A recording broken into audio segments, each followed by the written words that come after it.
الحمد لله رب العالمين والعاقبة للمتقين والصلاة والسلام على نبينا محمد وعلى آله وأصحابه أجمعين أما بعد۔ محترم حضرات، بات یہ چل رہی تھی کہ قرآن کو یاد کر کے بھلا دینا یہ چونکہ عدم اہتمام کی دلیل ہے، اس لیے بہت سخت بات ہے، اور اس کے لیے جو ہے علماء نے بڑی شدید نکیریں کی ہیں کہ کوئی آدمی قرآن کو یاد کر کے بھلا دے۔ اس لیے ہمیں قرآن کا اہتمام کرنا چاہیے، جو چیزیں یاد کرنی ہیں اس کو برابر کوشش کر کے یاد کرتے رہنا چاہیے، اور اس میں کسی طرح سے سستی اور کاہلی نہیں کرنی چاہیے۔ قرآن کے سلسلے میں ایک بہت اہم مسئلہ یہ ہے کہ آپ دیکھتے ہوں گے کہ کچھ حافظ یا غیر حافظ لوگ دوسروں کی نقالی کرتے ہیں، یعنی کسی کی آدمی کی آواز بنا کے قرآن پڑھنا۔ مثلا آج کل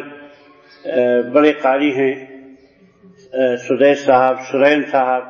یا ایسے بھی عرب کے بہت سے قراء ہیں، یا اس سے پہلے قاری عبد الباسط تھے، منشاوی تھے، تو لوگ ان کی نقالی کرتے تھے، آج بھی نقالی کرتے ہیں۔ تو اس کا شرعی اعتبار سے کیا حکم ہے؟ نقالی کرنا جائز ہے کہ نہیں جائز ہے؟ کیونکہ یہ تو شرعی مسئلہ ہے، اور ہر شرعی مسئلے پہ یہ غور کرنا ضروری ہے کہ یہ چیز جو لوگ کر رہے ہیں اس کا شریعت میں کیا حکم ہے۔ تو سعودی عرب کی جو سب سے بڑے علماء کی کمیٹی ہے، اس کے ایک رکن سے جو ہے شیخ بکر ابن عبداللہ ابی زید رحمہ اللہ، اب ان کا انتقال ہو چکا ہے، لیکن بڑے علماء میں سے تھے سعودی عرب کے۔ انہوں نے ایک کتاب لکھی ہے بدع القراء المعاصرہ والقدیمہ، قاریوں کی قدیم اور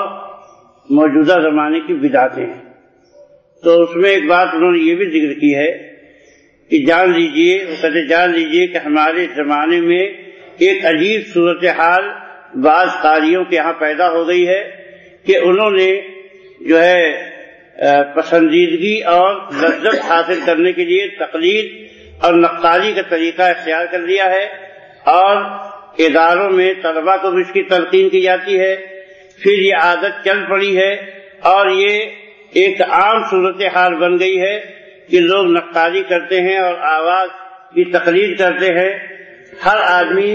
اس کی تقلید اور نقالی کرتا ہے جس کی آواز کو پسند آتی ہے،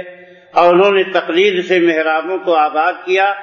حالانکہ وہ اللہ کے سامنے کھڑے ہیں، مصلیوں کی امامت کرتے ہیں۔ مقصد ان کا یہ ہوتا ہے کہ مقتدیوں کے اندر تحریک پیدا کی جائے دوسروں کی آواز کے ذریعہ، اور سننے والے اس سے لذت حاصل کریں اس کے حسن ادا کی وجہ سے۔ بلکہ تراویح میں حال یہاں تک پہنچ چکا ہے کہ ایک امام بسا اوقات دو یا تین آوازوں کی نقالی کرتا ہے، تو یہ بڑے تعجب کی بات ہے۔ پھر آگے لمبی بحث کرنے کے بعد کہتے ہیں کہ عبادت کا ہر معاملہ کیا ہوتا ہے؟ توقیفی ہوتا ہے۔ اگر یہ چیز مطلوب یا مشروع ہوتی تو سب سے اچھا قرآن پڑھنے والے اللہ کے رسول صلی اللہ علیہ وسلم تھے، تو کم سے کم لوگ رسول اللہ صلی اللہ علیہ وسلم کی نقالی کیے ہوتے اور یہ منقول ہوتا، یا جن صحابہ کی آواز بہت اچھی تھی لوگ ان کی نقالی کرتے، لیکن اس طرح کی کوئی چیز منقول نہیں ہے۔ تو عبادت میں کوئی بھی اللہ تعالیٰ کو جو ہے یہ مطلوب نہیں ہے کہ محض آواز کو عبادت کا ذریعہ بنایا جائے۔ ٹھیک ہے، اللہ نے کسی کو اچھی آواز دی ہے تو وہ آدمی اپنی آواز کو زیادہ اچھا سے اچھا جتنا کر کے پیش کر سکتا ہے کرے، یہ جائز ہے، لیکن اپنی آواز کے اندر تاثیر پیدا کرنے کے لیے دوسروں کی نقالی کرنا یا تقلید کرنا یہ چیز بدعت ہے اور جائز نہیں ہے۔ انہوں نے صاف صاف لکھا ہے، اور دیگر علماء نے بھی یہ بات لکھی ہے کہ یہ چیز کیا ہے؟ بدعت ہے، اور درست نہیں ہے کہ آدمی کسی کی جو ہے تقلید کرے یا نقالی کرے۔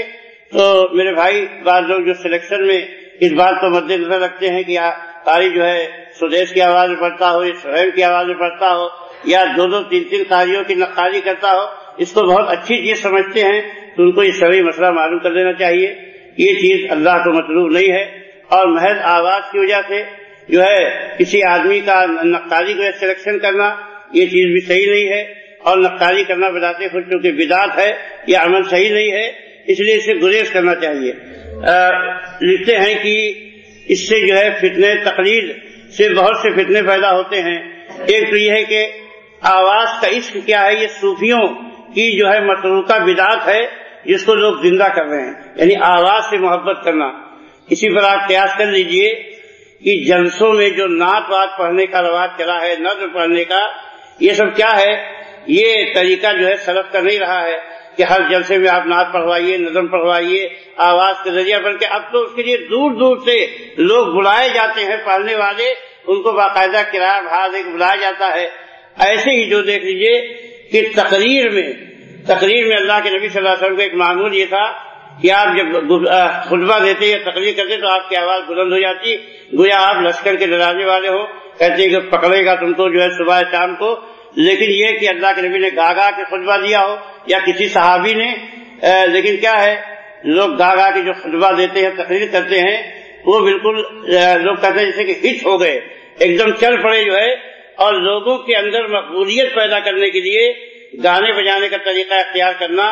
یا کسی کو ہنسانے کی باقاعدہ تیاری کرنا کہ ہم ایسی تقریر کریں گے کہ لوگ ہنسیں گے، یہ سب چیزیں بدعت ہیں اور جو ہے دین میں جائز نہیں ہے۔ ایسا کام کرنے والے کیا ہے، یہ قوم کا مزاج بگاڑنے والے اور فاسد کرنے والے لوگ ہیں۔ ایسے جلسوں اور اجتماعات میں کوئی برکت نہیں ہوتی ہے جہاں اس طرح کے لوگ بلائے جائیں یا اس طرح کے لوگوں کا دورہ ہو۔ جو ہے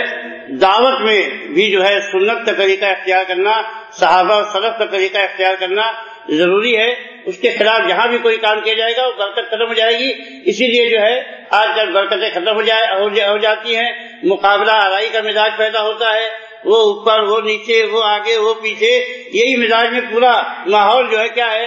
خراب ہے، فاسد ہے۔ اس سے جو اصلاح مقصود ہے وہ اصلاح نہیں ہوتی ہے۔ تو یہ بھی ایک مسئلہ ہے، اور اس کی وجہ سے کہہ رہے ہیں کہ بسا اوقات ایسا ہوتا ہے کہ لوگ سفر کر کے ایک جگہ دوسری جگہ جاتے ہیں اور ایسی مسجدوں کا سفر کرتے ہیں جن مسجدوں میں سفر کرنے کا حکم نہیں ہے، جبکہ اللہ کے نبی صلی اللہ علیہ وسلم نے فرمایا کہ صرف 3 مسجدوں کی طرف جو ہے سفر کرنا درست ہے، وہ ہے مسجد حرام، مسجد اقصی اور میری مسجد۔ تو محض آواز کی وجہ سے آدمی سفر کر سے ایک شہر سے دوسرے شہر جائے جو ہے تو یہ چیز کیا ہے، درست نہیں ہے جو ہے، کیونکہ اس کے لیے ممانعت کی گئی ہے۔ ایسی جو ہے نماز میں جو واقعی خشوع و خضوع یا حضوری قلب پیدا ہونا چاہیے وہ جو ہے صرف آواز کے چکر میں ختم ہو جاتا ہے۔ تو اس لیے جو ہے اس بدعت سے بھی بچنا جو ہے ضروری ہے۔ اور اللہ تعالیٰ نے قرآن پاک فرمایا کہ قل ما اسألکم علیہ من اجر وما انا من المتکلفین، میں تم سے اس دعوت پہ اجرت کا مطالبہ نہیں کرتا ہوں اور میں تکلف کرنے والوں میں سے نہیں ہوں۔ تو ادائیگی میں نقالی کرنا یا بہت زیادہ نغموں کا تکلف کرنا یا جو ہے بہت گاڑھے مخرج کی فکر کرنا جو ہے، یہ سب چیزیں کیا ہے، کہتے ہیں کہ یہ حرمت ادا میں جو ہے ممنوع ہیں اور اس طرح کام نہیں کرنا چاہیے۔ دوسری ایک چیز کیا ہے کہ کیا قرآن کو نماز میں تراویح میں دیکھ کے پڑھ سکتے ہیں؟ تو اکثر ایک روایت آتی ہے حضرت ذکوان مولا عائشہ رضی اللہ تعالیٰ عنہ کی کہ وہ دیکھ کے تراویح میں نماز پڑھایا کرتے تھے، لیکن باقی اللہ کے نبی صلی اللہ علیہ وسلم صحابہ سے منقول نہیں ہے، اسی لیے اکثر علماء نے اس کو ناپسند کیا ہے اور بلکہ بہت سارے لوگوں نے اس کو ناجائز قرار دیا ہے، کیونکہ اس سے بہت سارے خلل پیدا ہوتے ہیں اور سنت کا جو طریقہ ہے وہ بھی چھوٹ جاتا ہے۔ تو اس لیے اکثر علماء کی رائے ممانعت کی ہے۔ جن لوگوں نے جائز بھی قرار دیا ہے انہوں نے کہا ہے کہ وہ حالت استقرار میں ہے، ورنہ عام طور پر کوئی لوگ یہی کہتے ہیں کہ دیکھو یہ کیا ہے، یہ نبی صلی اللہ علیہ وسلم کے طریقے کے خلاف ہے، خلفائے راشدین کی سنت کے خلاف ہے،